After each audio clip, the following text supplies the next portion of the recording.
Assalamualaikum warahmatullahi wabarakatuh. Perkenalkan, nama saya Abdillah Maulana, NIM I1E023, angkatan 2023, Pendidikan Jasmani Unsid. Di sini saya akan menjelaskan tentang kurikulum. Kurikulum adalah seperangkat rencana dan pengaturan mengenai tujuan, isi, materi, dan proses pembelajaran yang digunakan sebagai pedoman dalam penyelenggaraan kegiatan belajar mengajar di sekolah. Kurikulum mencakup berbagai aspek yang berkaitan dengan pengembangan kompetensi siswa, seperti kompetensi pengetahuan, keterampilan, dan sikap yang perlu dicapai selama proses pendidikan. Di sini saya memilih kurikulum 2013. Kurikulum 2013 atau K13 adalah kurikulum pendidikan yang diterapkan di Indonesia sebagai pengganti kurikulum tingkat satuan pendidikan atau KTSP. Kurikulum ini dirancang untuk mengembangkan potensi peserta didik secara menyeluruh dengan menekankan pada peningkatan kompetensi, sikap, pengetahuan, keterampilan. Kurikulum 2013 berfokus pada pembelajaran yang aktif dan interaktif dengan pendekatan tematik dan integratif serta penerapan penilaian autentik. Tujuan kurikulum 2013 yang pertama ada membentuk peserta didik yang berkarakter, yaitu mengembangkan karakter peserta didik agar menjadi manusia yang beriman, bertakwa, berakhlak mulia, dan memiliki etika serta integritas. Yang kedua, meningkatkan kompetensi abad 21, membekali peserta didik dengan keterampilan berpikir kritis, kreatif, kolaboratif, dan komunikatif yang dibutuhkan di abad 21. Yang ketiga, mengintegritaskan pembelajaran dengan kehidupan nyata, yaitu meningkatkan relevansi pembelajaran dengan kehidupan nyata sehingga peserta didik dapat mengaplikasikan pengetahuan dan keterampilannya di berbagai konteks. Yang keempat, meningkatkan kualitas pendidikan nasional, yaitu meningkatkan mutu pendidikan nasional untuk menciptakan generasi yang kompeten, inovatif, dan siap bersaing di era global.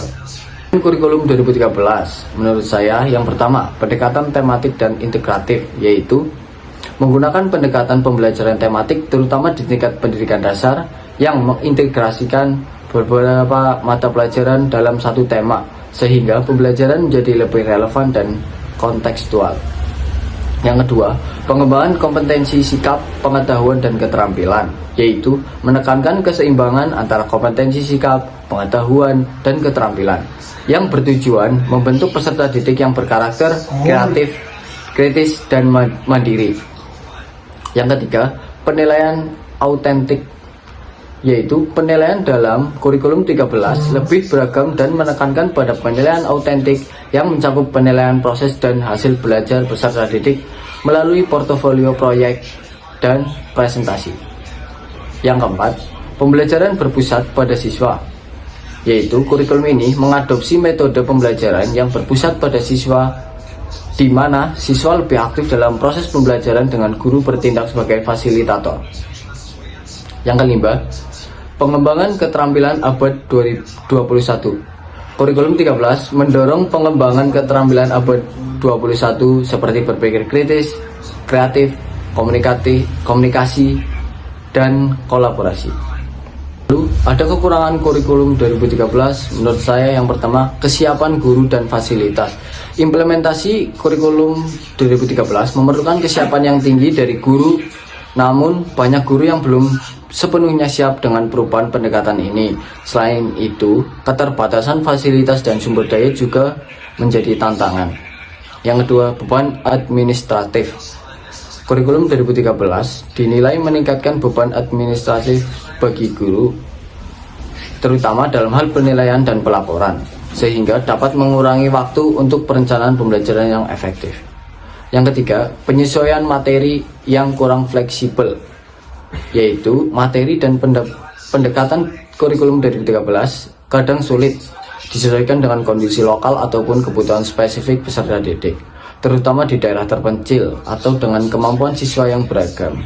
Yang keempat, penerapan yang kurang merata.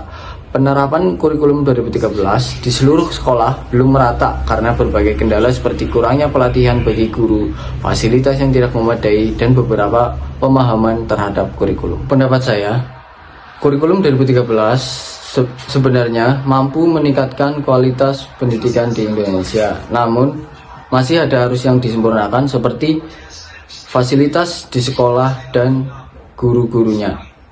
Terima kasih.